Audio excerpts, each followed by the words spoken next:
So can you confirm that Prospect was brought around because of Cuban?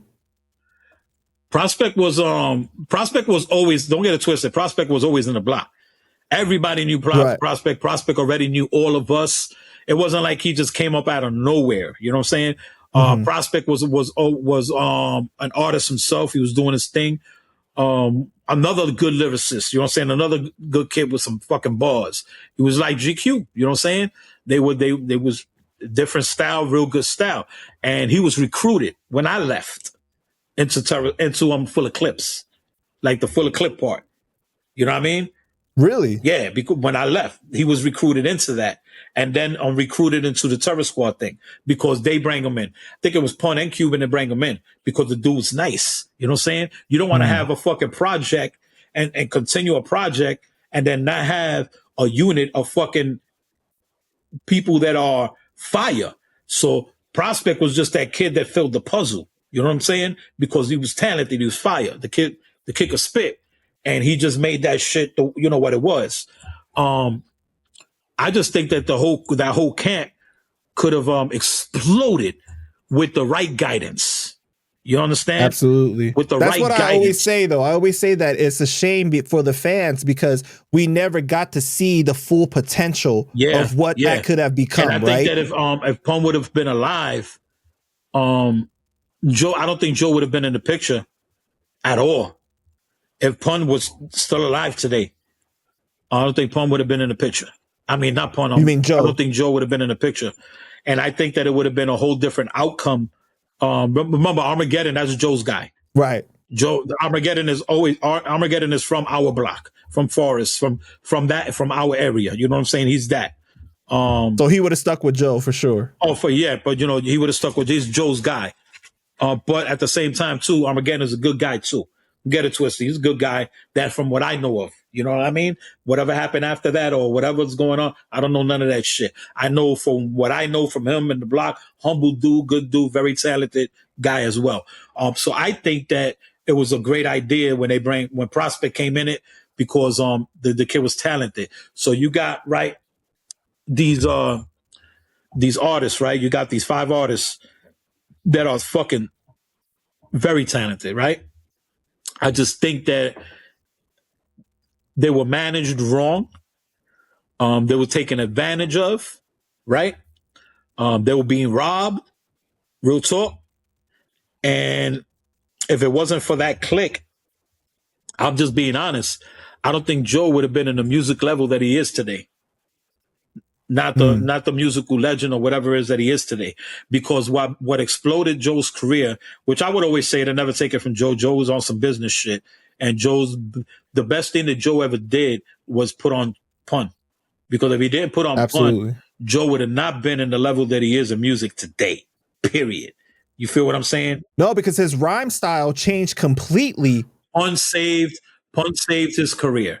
Because at the time when Pun came, I think Joe admitted this himself as well. Joe wasn't doing shit.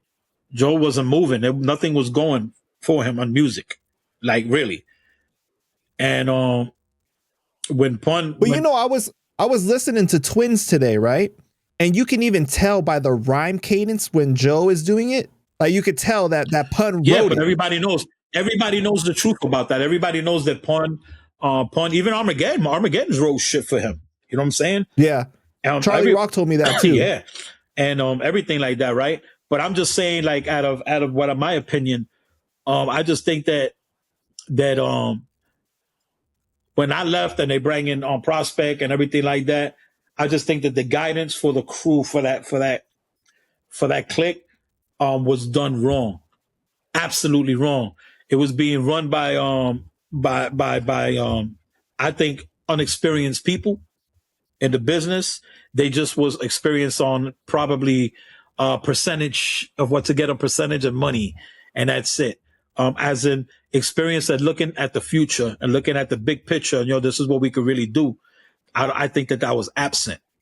Nobody didn't know. Right. You know what I'm saying? It wasn't done right. It wasn't done correctly. And I just feel that if they had the right guidance, the right management, the right push, the right people, right now, Terror Squad would have still been an item.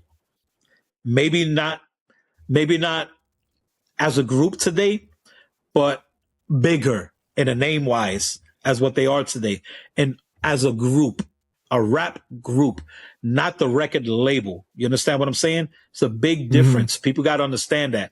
But I think if Joe would have been, I mean, if Pun would have still been alive, if that would have happened to Cuban, it would have been such a bad situation for Joe. It would have been really bad. Because everybody loved Pun. Everybody followed Pun. Well, Pun was the glue. So you could argue that none of that would have even got there if Pun was still alive. Like Joe would. Pun wasn't only the glue. Pun was the magnet. He's the one that attracted everything. You understand what I'm saying? Yeah. He's the one that attracted everything. Nobody, it didn't attract anything else. Pun was like this big fucking mythological being. He was like a fucking unicorn that just showed up in the fucking Bronx. That's like getting off the train station, right? And you turn around and there's a fucking lion sitting right there in the Bronx, a fucking lion. That's the same thing like Pun. They'll turn around, they see this fucking dude, like this fucking guy is the best in the world. You know what I mean? And he proved it. He proved it not only to himself, but he proved it to the fans and he proved it to other fucking artists. Proved it to everybody. I'm not saying that they should still be glorifying him and they should be doing these big things and everything, which they should. But let's speak reality. If Pun was still alive, I don't think the shit would have been happening. I think it would have been different now. I think all of these artists would have still had a career if they would have been to where they were. You know what I'm saying? I really think that it would have. I think that Prospect would have still had a career. 1000% Cuban would have had a career. I mean, definitely. With Armageddon, I don't know. You know what I'm saying? But because he was a Joe guy, so he would have followed Joe. You know what I mean? And then that's where he would have made his mistake. But I think that everybody else would have found their path, and they would have been doing bigger things. It would have been so dope to see that today. Would I like to see a reunion? I think it'll probably be one of the biggest things in hip hop, because that's one reunion that nobody would ever think will happen ever, because there's so much animosity, there's so much hate, there's so much blame, there's so much hurt, there's so much shit that I don't think that shit would ever happen. You know what I mean? I don't think it'll ever happen. Right. I remember being there when it was trying to be happening. You know, here in Florida. I remember that it was Cuban, Sace, Armageddon, all of them. There was a time that they were all here. They had one night. You remember Years that ago. where they did a reunion? Here, it was just one night here in Florida. I was there. Yeah, so, you know, that wasn't even done right. You know what I'm saying? and it was like, you know, but it was cool. It was cool. You know what I'm saying? For the time being, it was cool. I think it just could have been done extraordinarily right. I would put money behind that. Real talk. Like, I would put money behind a project like that. Even though everybody's old men now. Right.